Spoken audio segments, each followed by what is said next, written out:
Bismillahirrahmanirrahim. Rasulullah SAW bersabda, mayat di alam kubur itu seperti orang yang tenggelam dan meminta pertolongan segera. Satu-satunya pertolongan hanya dari Allah Subhanahu wa Ta'ala, sementara Allah Subhanahu wa Ta'ala hanya bisa menolong hambanya dengan amalnya dia masing-masing. Lantas jika amal itu sudah mencukupi, maka Allah Subhanahu wa Ta'ala menurunkan ar-rahimnya, kasih sayangnya.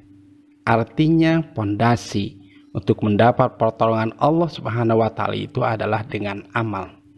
Coba bayangkan jika kematian itu datang pada kita, lantas apa yang akan kita harapkan? Dunia sudah ditinggalkan, jabatan sudah tidak ada, atau mungkin sanak keluarga mereka pun sudah enggan lagi menerima kehadiran kita. Maka Ali bin Abi Thalib mengungkapkan, terkadang setiap orang yang sudah meninggal, dia meminta banyak waktu untuk kembali ke dunia. Sementara setiap orang yang di dunia masih punya banyak waktu, seringkali membuat alasan untuk menunda-nunda.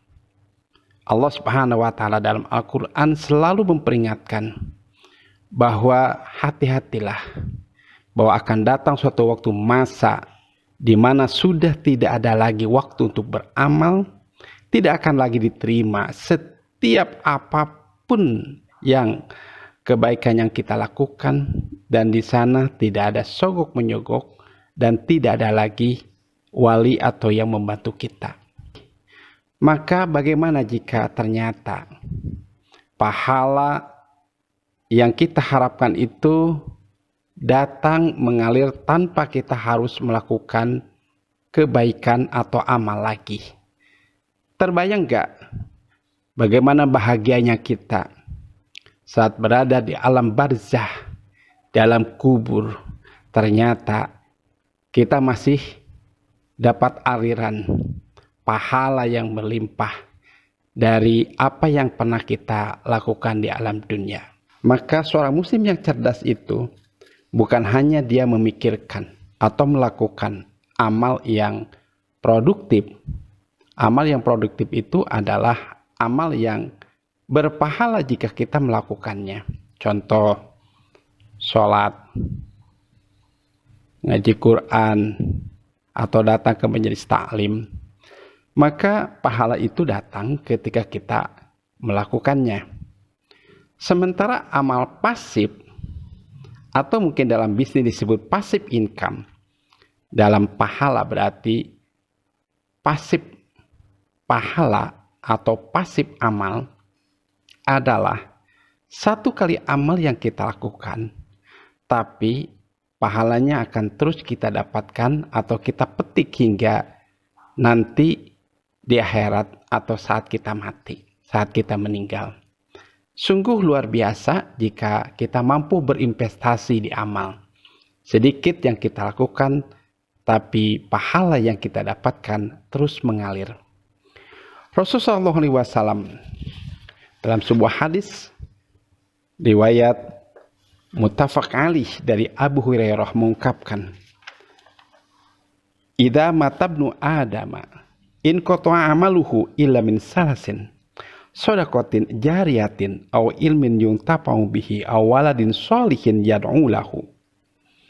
Ketika anak Adam meninggal, maka saat itulah otomatis seluruh amal baik dan buruk akan terputus, dan juga seluruh kebaikan atau amal yang kita lakukan juga terputus, kecuali kebaikan itu jika dilakukan dengan 3 perkara.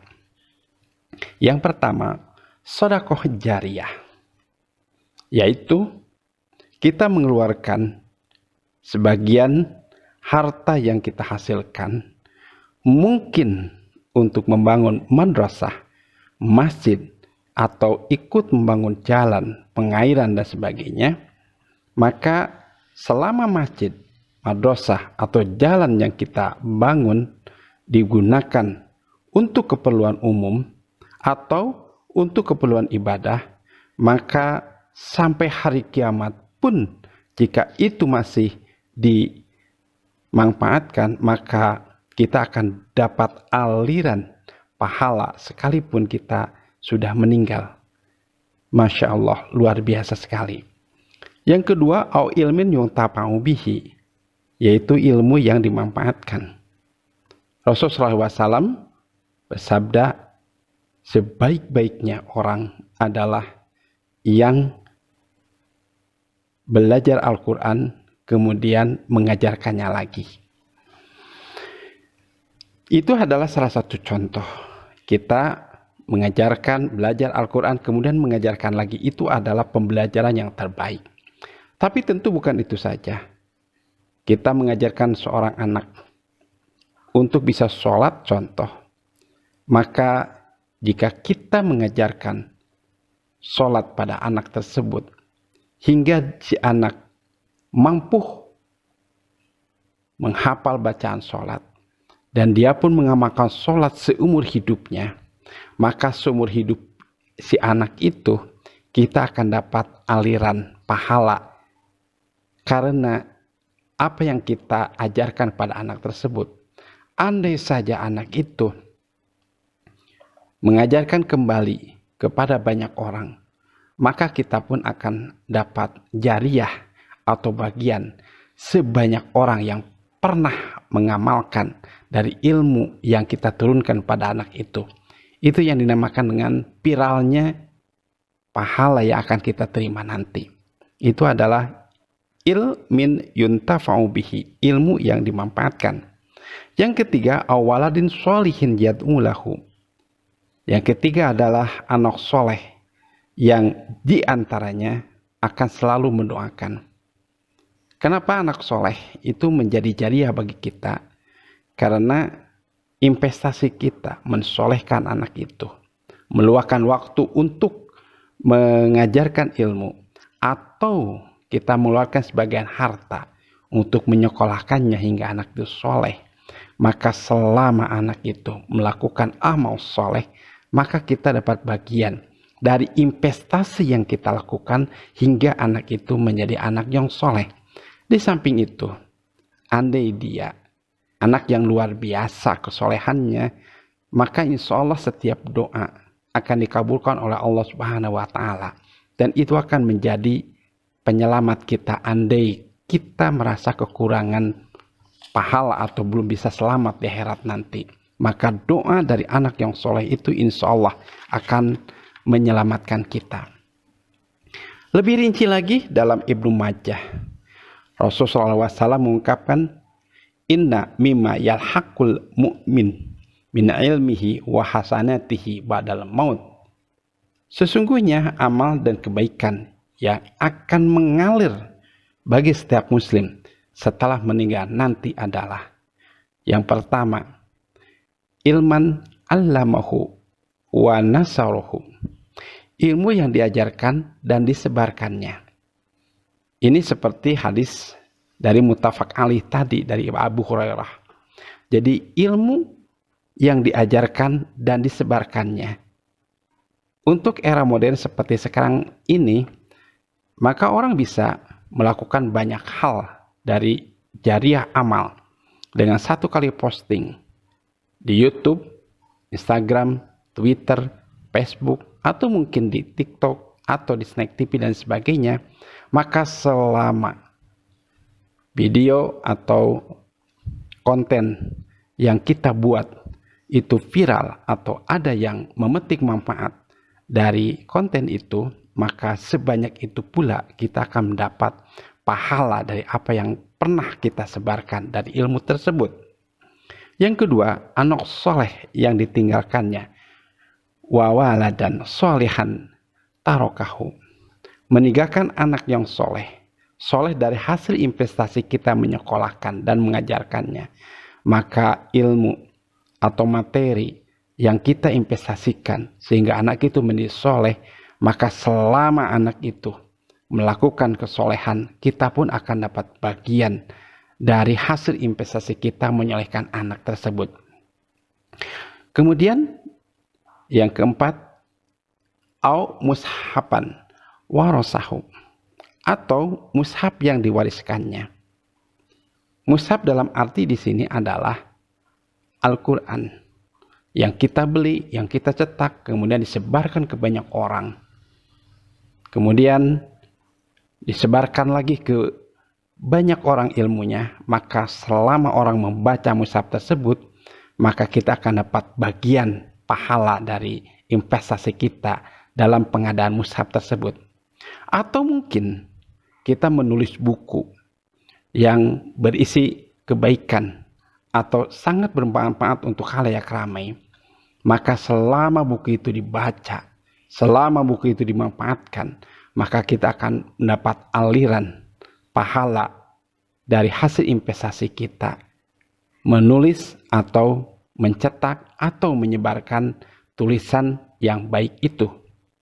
Kemudian yang kelima, au masjidan banahu, atau masjid yang didirikannya. Ini tentu penjabaran dari hadis muttafaq alaih di atas, yaitu masjid yang dibangun. Luar biasa. Dalam Al-Quran diungkapkan, siapa yang membangun masjid, maka Allah akan membangun dia untuk dia rumah di surga. Man bana masjidan banallahu baitan fil jannah. Siapa yang membangun masjid di dunia, maka Allah akan bangunkan dia rumah di surga. Tentu saja salah satu tempat yang paling banyak dikunjungi oleh Muslim adalah masjid, karena masjid adalah tempat di mana seorang Muslim beraktivitas, bukan hanya sholat tentu saja, tapi pengajian atau mungkin tadarus atau mungkin sisi ekonomi dan sebagainya yang memungkinkan orang atau mungkin Muslim untuk menjalankan syariat Islam seperti zakat yang dikelola di masjid. Maka selama masjid itu dimanfaatkan seperti itu, maka kita yang membangunnya akan mendapat aliran pahala dari apa yang kita investasikan dengan membangun masjid tersebut. Kemudian yang kelima, au baitan libnis sabil, atau kita membangun rumah singgah untuk singgah sementara atau sebentar bagi mereka yang melakukan perjalanan jauh sementara untuk dapat menginap di tempat yang berbayar, umpamanya memerlukan biaya yang tinggi. Maka sungguh mulia orang yang menginvestasikan hartanya dengan membangun rumah untuk Ibnu Sabil, maka selama rumah itu dimanfaatkan, maka selama itu pula dia dapat aliran pahala sekalipun dia sudah meninggal. Kemudian yang keenam, au naharon aksarohu, atau sungai yang dibendungnya. Tentu saja sungai yang umum dimanfaatkan, kemudian dibendung dalam arti dibuatkan tanggul agar aliran sungai itu bisa menyebar kemana-mana. Bisa jadi terairilah sawah yang kering, dan sawah itu pun menjadi konsumsi orang yang soleh, sehingga dia mampu untuk melakukan cocok tanam yang baik dan hasilnya baik. Mungkin dari apa yang dia hasilkan itu untuk beribadah, maka dengan apa yang kita lakukan dengan membuat bendungan itu dan bermanfaat untuk banyak orang, maka kita akan mendapat aliran pahala dari apa yang kita lakukan. Sungguh luar biasa. Kemudian yang terakhir, as-shadaqatan akhrajaha mimalihi. Kemudian sedekah yang kita keluarkan dari apa yang kita usahakan atau dari harta kita. Dan ini syaratnya tentu di masa kita masih hidup. Maka ketika kita masih hidup melakukan 7 hal di atas, maka jika andai pun kita sudah meninggal, maka pahala itu akan terus mengalir. Coba bayangkan seperti setback ke pembahasan tadi, seperti sabda Rasulullah SAW bahwa mayat di dalam kubur itu seperti orang yang tenggelam dan meminta pertolongan. Andai saja itu yang kita alami nanti. Maka alangkah bahagianya kita jika ternyata pertolongan yang diharapkan itu ternyata datang dari amal jariah yang pernah kita lakukan. Karena itu, cerdaslah dalam hidup. Bukan saja kita melakukan amal yang aktif, tapi juga melakukan amal yang pasif, yaitu kita melakukan atau menjalankan atau kita bersiap-siap melakukan atau kita melakukan atau menjalankan amal-amal jariah tersebut. Mudah-mudahan bermanfaat. Billahi taufiq wal hidayah. Assalamualaikum warahmatullahi wabarakatuh.